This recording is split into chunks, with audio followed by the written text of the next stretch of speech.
Very sad love story. मेरा नाम आर्यन है और मुझे प्यार 18 साल के उम्र में ही हो गया था। शायद वो मेरा आखिरी प्यार भी था।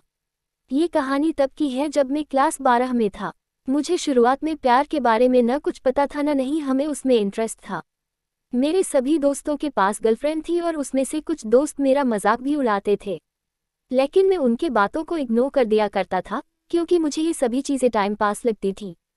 वो कहते हैं न कि ऊपर वाले ने हर किसी के लिए किसी न किसी को बनाया है, शायद मेरे लिए भी उसने किसी को भेज रखा था। धीरे धीरे वक्त बीतता चला गया और मैं 12 पास कर दिल्ली आ गया अपने आगे की पढ़ाई के लिए। आज मेरा ग्रेजुएशन का पहला क्लास था तो मैं बहुत खुश था अपने क्लास को लेकर, क्योंकि वहाँ पे नई नई चीज़ें सीखने को मिलेगा। अपने दिमाग में ये सारी बातें सोचकर मन ही मन मुस्कुराए जा रहा था, तभी सामने से आती एक खूबसूरत सी लड़की से मैं टकरा गया। उसके हाथ से सारे बुक्स गिर गए। मैं सब कुछ भूलकर बस उसी को देखे जा रहा था। उसकी आंखें और उसका आवाज़ इतना मनमोहन थी कि मैं बस उसमें खो सा गया। तभी उसने कहा, वो हेलो, ध्यान कहाँ है, मेरा बुक उठाओ। मैंने कहा है सॉरी। उसके बाद वो क्लास में चली गई। उस वक्त पहली बार दिल में कुछ कुछ सा फील होने लगा उस अजनबी लड़की के लिए। मैं अपने क्लास में पूरा दिन उसके बारे में ही सोचता रहा। क्लास खत्म होने के बाद मैं उस लड़की से मिलने के लिए बेचैन से हो गया था। तभी वो मेरे सामने से अपने दोस्तों के साथ बात करते हुए आ रही थी। मैंने उससे बात करने का सोचा लेकिन कर नहीं पाया। मैं मन ही मन उस लड़की को अपना दिल दे चुका था। एक दिन की बात है, मैं अपने घर से कॉलेज के लिए जा ही रहा था कि मेरी नज़र उस लड़की पे पड़ी। मैं भगता हुआ उसके पास गया और मैंने उसको ही बोला।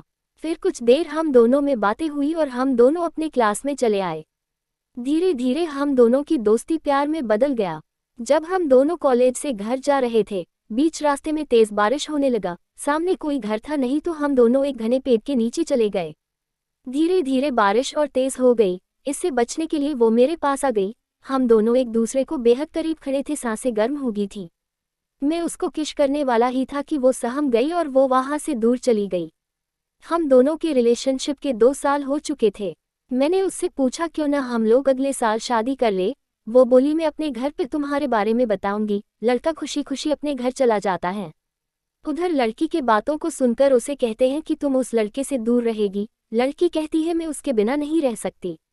लेकिन उसके घर वाले उसकी एक बात नहीं सुनते हैं। उस लड़की का फ़ोन छीन लेते हैं और उसका कॉलेज जाना नहीं बंद कर देते हैं।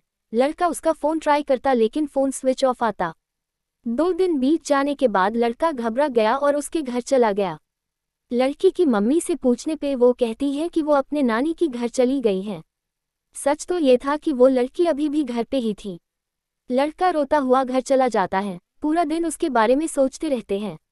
वक्त बीतने के बाद लड़की के घर वाले उसका शादी कर देते हैं। फिर 1 साल बाद उस लड़के को एक पत्र लिखती है जिसमें वो अपने साथ हुए सभी बात उसको बताती है, लेकिन तब तक बहुत देर हो चुका था। लड़का पागलों की तरह रोना शुरू कर देता है। कहता है, मैं नहीं जीना चाहता तुम्हारे बिना।